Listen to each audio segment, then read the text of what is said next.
Hello friends, welcome to SSC coaching centre. दोस्तों, आज के वीडियो में देखेंगे गणित के महत्वपूर्ण प्रश्न और ये सभी प्रश्न आपको जीडी में बहुत मदद करेंगे। जीडी का एग्जाम नजदीक है तो जीडी पर ज्यादा फोकस किया जा रहा है और बहुत सारे बच्चे हैं जो जीडी की तैयारी कर रहे हैं। तो हमारे चैनल पर रेगुलर वीडियोस अपलोड हो रहे हैं, तो रेगुलर वीडियोस को देखते रहिए। चलिए स्टार्ट करते हैं। पहला प्रश्न है, राहुल और राघव एक साथ मिलकर 1 घंटे में 260 फूल तोड़ सकते हैं।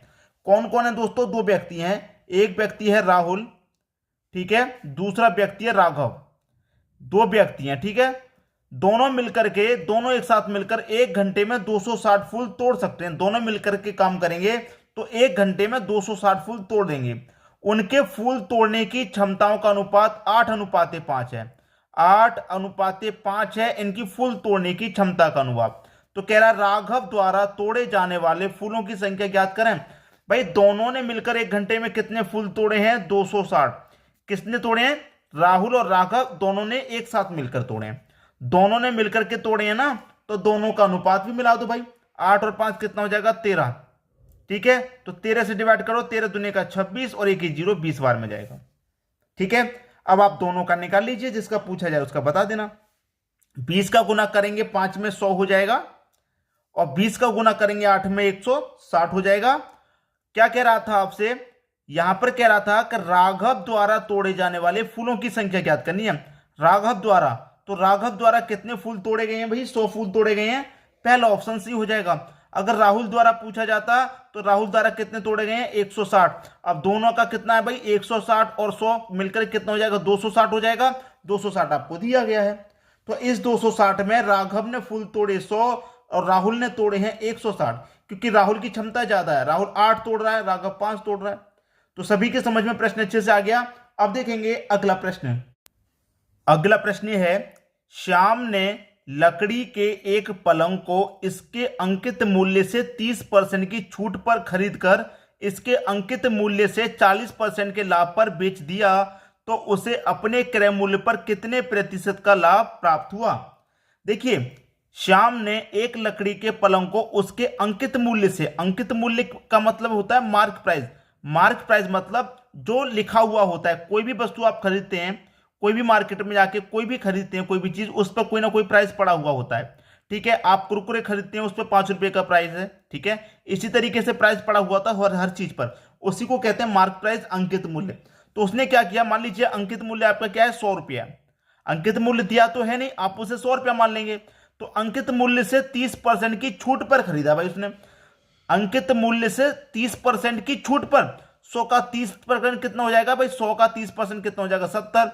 तो कितने में खरीदा? कॉस्ट प्राइस उसका कितना हो गया? 70 हो गया भाई। 100 की चीज को उसने 30% कम में खरीदा है तो 70 में खरीदा है। छूट पर खरीदकर इसके अंकित मूल्य से 40% के लाभ पर बेच देता है। याद रखना, अंकित मूल्य से 40% के लाभ पर, अंकित मूल्य से 40% लाभ पर। अंकित मूल्य 100 है, 100 का 40% कितना हो जाएगा? 140। तो इसका मतलब सेलिंग प्राइस इसका कितना हो गया? 140 में क्या कर रहा है? वो बेच दिया। तो उसे अपने क्रय मूल्य पर कितने प्रतिशत का लाभ प्राप्त हुआ? किस पर? क्रय मूल्य पर। क्रय मूल्य मतलब कॉस्ट प्राइस पर। तो कॉस्ट प्राइस कितना भाई? 70 है। 70 की चीज को वो 140 में बेचेगा। कितने का प्रॉफिट होगा? 70 का। कितने पर होगा प्रॉफिट भाई? कॉस्ट प्राइस पर होगा। कॉस्ट प्राइस कितना है? कॉस्ट प्राइस भी 70 है। और प्रतिशत के लिए क्या करेंगे? 100 से गुना कर देंगे। ठीक है, तो 70 से 70 तो कट जाएगा। लाभ कितना हो जाएगा? 100 का। 100 का आंसर हो जाएगा। ये आपके प्रश्न का बिल्कुल सही है। आपसे कह रहा है कि कितने प्रतिशत का लाभ प्राप्त हुआ? 100% का। 100% कहां दे रखा? सी ऑप्शन में। ये आपके प्रश्न का बिल्कुल सही जवाब है। अब देखेंगे अगला प्रश्न। अगला प्रश्न है, यदि P अनुपात 18 समानुपात 5:3 हो तो P का मान क्या होगा? देखिए, इस तरीके से प्रश्न पूछा गया है तो क्या करना है उस प्रश्न में मैं आपको बता दूं। हमेशा याद रखना, कभी भी इस तरीके का प्रश्न पूछा जाए तो हमेशा याद रखना कि बाहर बाहर वाली संख्या को गुना कर देते हैं और अंदर अंदर वाली संख्याओं का गुना कर देते हैं। ठीक है, याद है ये बात? तो बाहर बाहर वाली संख्याओं गुना करूंगा तो P का 3 से गुना करूंगा तो ये कितना हो जाएगा भाई? 3P हो जाएगा। और अंदर अंदर वाली संख्या को गुना करूंगा, 18 पंजे कितना हो जाएगा? 18 पंजे 90 हो जाएगा। क्लियर है? तो 3P बराबर कितने के हो जाएगा? 90 के हो जाएगा। अब देखिए, P बराबर 90 ये मल्टीप्लाई बाई 3 कहां जाएगा, बटे में आ जाएगा, और 3 से मैं 90 को काटूंगा 30 बार में जाएगा। तो P का मान कितना हो जाएगा भाई, 30 हो जाएगा कि नहीं हो जाएगा, P का मान 30, जो कि बी ऑप्शन में दिया गया। खत्म हुआ प्रश्न। कभी भी इस तरीके का प्रश्न है तो बाहर वाली संख्या को गुना, फिर अंदर वाली संख्या को गुना, कर लिया, प्रश्न खत्म हो गया, यहीं पे खत्म हो गया। अब देखेंगे अगला प्रश्न। अगला प्रश्न है, ए किसी कार्य को 20 दिनों में तथा बी 40 दिनों में कर सकता है। भाई ए है, किसी कार्य को कर रहा है 20 दिनों में, और बी किसी उसी कार्य को कर रहा है 40 दिनों में, ठीक है। लेकिन क्या आपको कार्य पता है कितना है, नहीं पता। कैसे पता चलेगा, दोनों का आप एलसीएम ले लेंगे, तो 20 का 40 का एलसीएम कितना हो जाएगा, 40 हो जाएगा। 20 से 40 को काटेंगे 2 बार में कटेगा, 40 से 40 को काटेंगे 1 बार में कटेगा। इसका मतलब क्या है, जो आपका ए है वो कार्य को कितने दिनों में कर रहा था, 20 दिन में। ए कार्य को 20 दिन में करेगा, तो इसका एक दिन का काम कितना है, 2। एक दिन का काम 2 है, और टोटल काम 40 है, वो एक दिन में 2 करेगा, तभी तो 20 दिन में 40 करेगा। बी आपका एक दिन में 1 करेगा, तभी तो 40 दिन में 40 काम को खत्म करेगा। तो ये इनका एक दिन का काम है, ए का एक दिन का काम 2, बी का एक दिन का काम 1। क्लियर। अब कह रहा है कि बी 40 दिनों में करता है। ए द्वारा कार्य आरंभ करके वे बारी बारी से एक एक दिन कार्य करते हैं। कार्य किसने शुरू किया, ए ने। कार्य शुरू किया भाई ए ने। ए आएगा, अपना 2 काम करके चला जाएगा, ठीक है। उसके बाद में कौन आएगा भाई, उसके बाद में बी आएगा। बी अपना काम करेगा 1, और फिर वो चला जाएगा। उसके बाद में फिर सी आएगा, वो सी नहीं ए आएगा, क्योंकि ए और बी 2 ही व्यक्ति हैं।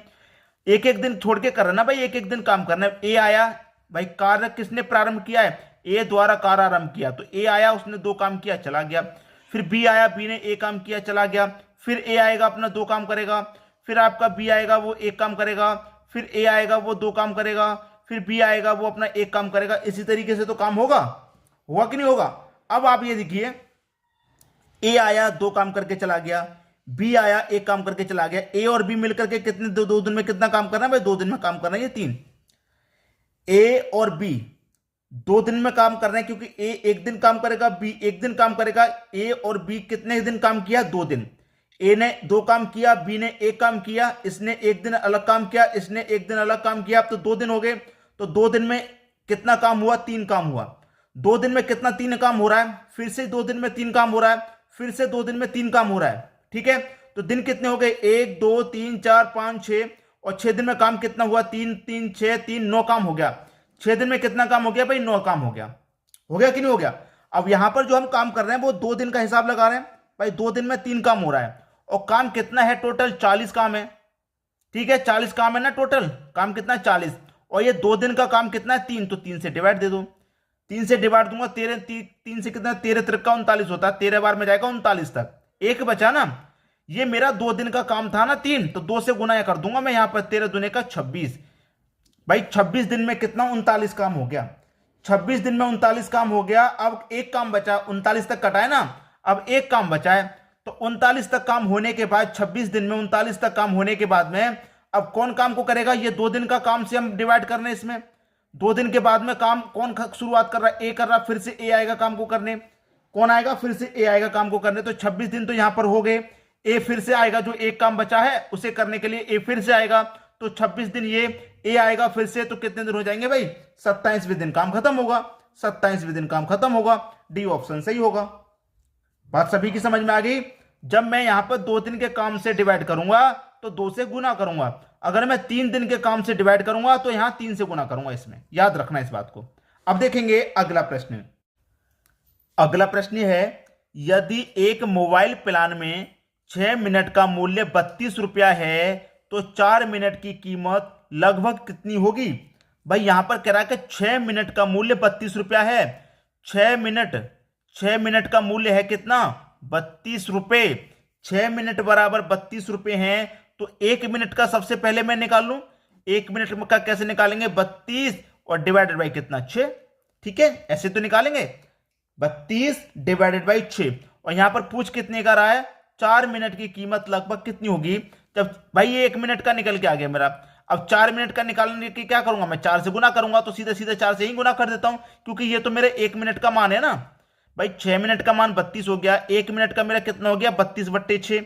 अब 4 मिनट का निकालना, ये 1 मिनट के मान से 4 मिनट का गुना कर दूंगा, 4 मिनट का निकल के आ जाएगा, ठीक है। कर दीजिए भैया, यहां मैं करूंगा, ये कटेगा मेरा, ये कटेगा, 2 से कटेगा 2 बार में, और 2 से कटेगा ये 3 बार में। ठीक है, अब 32 दुने का कितना हो जाएगा, 32 दुने का 64 हो जाएगा, बटे में कितना है 3, 3 से डिवाइड दूंगा, 3 दुने का 6, 3 एक कम 3, एक बचेगा, नहीं जाएगा, दशमलव लग जाएगा। ठीक है, दशमलव लग जाएगा। यहां पर मैंने काटा, 3 से काटा, 3 दुने का 6, फिर 3 एक कम 3, एक बचेगा, नहीं जाएगा, दशमलव 10 हो जाएगा। फिर 3 से 3 त्रिक का 9 कटेगा, फिर ठीक है 3 त्रिक का 9 कटेगा, फिर से एक बचेगा, 10 हो जाएगा, फिर इसी तरीके से चलता रहेगा। तो 21 दशमलव कितना हो जाएगा, 21.3 आपके प्रश्न का सही आंसर हो जाएगा, क्योंकि आंसर किसमें पूछा है, लगभग में पूछा है। तो 21.3, 21.3 ये भी ऑप्शन आपके प्रश्न का सही जवाब है। अब देखेंगे अगला प्रश्न। अगला प्रश्न है 34 का 15% क्या है। 34 का 15% क्या है भाई, 34 का मतलब मल्टीप्लाई कितना, 15%, परसेंट का मतलब बटे में 100, बस प्रश्न खत्म हो गया। 5 से कटा दो 20 बार में, 5 से कटा दो 3 बार में, ठीक है, 2 से कटा दो 10 बार में, 2 से कटा दो 17 बार में, 17 त्रिक का कितना होता है 51, बटे में कितना है 10, 1 0 है, भाग दूंगा 5.1, पी ऑप्शन सही हो गया। कैलकुलेशन ज्यादा खतरनाक नहीं थी, आसान वाली ही थी, तो तुरंत हो गया प्रश्न। अब देखेंगे अगला प्रश्न। अगला प्रश्न है यदि दो संख्याओं का अनुपात 3:5 तथा एचसीएफ 20 है तो उनका एलसीएम क्या होगा। देखिए दो संख्याएं कोई, तो मैं पहली संख्या को ए ले लूं, दूसरी संख्या को बी, दोनों का मेरे पास अनुपात है 3:5 और उनका एचसीएफ है मेरे पास, क्या दे रखा है एचसीएफ, एचसीएफ दे रखा है 20। तो मैं आपको बार बार एक चीज कह चुका हूं कि अगर मेरे पास एचसीएफ है तो मैं अनुपातों का भी एचसीएफ निकालूं, एलसीएम है तो अनुपातों का भी एलसीएम, योग है तो अनुपातों का भी योग, अंतर है तो अनुपातों का भी अंतर। ठीक है, अब मेरे पास एचसीएफ है तो मैं अनुपातों का भी एचसीएफ निकालूंगा। अनुपातों का एचसीएफ कितना हो जाएगा, 3 का 5 का एचसीएफ हो जाएगा 1। ठीक है, तो इस एचसीएफ में अनुपात की एचसीएफ से डिवाइड कर दूंगा, कितनी बार में जाएगा 20 बार में। तो पूछ रहा है उनका एलसीएम क्या होगा। भाई एलसीएम पूछ रहा है क्या होगा, ठीक है, एलसीएम बता दीजिए। तो 20 का गुना मैं पहले 3 से कर दूं 60 हो जाएगा, और 20 का गुना 5 से कर दूं 100 हो जाएगा। मैंने क्या किया, दोनों ही संख्याएं पता कर ली। दोनों संख्या, पहली संख्या 60 है, दूसरी संख्या 100 है। अब इनका क्या पूछ रहा है एलसीएम, तो 60 का और 100 का एलसीएम पूछ रहा है, 60 का एलसीएम 100 का एलसीएम बता देंगे आप। या फिर आपसे क्या पूछ रहा है प्रश्न में, ध्यान से देखिए, यदि दो संख्याओं का अनुपात 3:5 है, एचसीएफ 20 है, उनका एलसीएम क्या होगा। भाई एलसीएम पूछ रहा है क्या होगा, ठीक है, एलसीएम बता दो। 100 का और 60 का एलसीएम कितना होगा भाई, 100 का और 60 का एलसीएम हो जाएगा 300। ये आपका प्रश्न का आंसर हो गया, क्योंकि 300 100 से भी कटेगा और 60 से भी 300 कटेगा, और बीच में उससे पहले कोई संख्या नहीं है। तो सी ऑप्शन क्या हो गया, सही आंसर हो गया। चाहे तो आप डायरेक्टली निकाल भी सकते हैं ना, आप इसको निकाल भी सकते हैं एलसीएम वाले फॉर्मूले से। ठीक है, 60 का और 30 इसका एलसीएम कितना हो जाएगा, 300 ही हो जाएगा। अब हमें याद रहता है, हम रेगुलर कैलकुलेशन करते हैं तो हमें पता रहता है, आप करते नहीं है तो आपको निकालने की जरूरत पड़ती है उसमें। ठीक है दोस्तों, अब देखेंगे अगला प्रश्न। अगला प्रश्न है एक 125 मीटर लंबी ट्रेन एक 75 मीटर लंबे प्लेटफॉर्म को 10 सेकंड में पार करती है, तो ट्रेन की गति क्या है। यह बात आप मुझे बताएंगे, होमवर्क के लिए प्रश्न मैंने ये दिया है। यह बात आप मुझे बताएंगे कि उसकी ट्रेन की गति क्या है, कमेंट कीजिए फटाफट। ठीक है दोस्तों, ज्यादा मुश्किल प्रश्न नहीं दिया है, आसान है, सभी बच्चे कर लेंगे। तो कमेंट में अपना आंसर दीजिए। वीडियो देखने के लिए आपका बहुत बहुत धन्यवाद।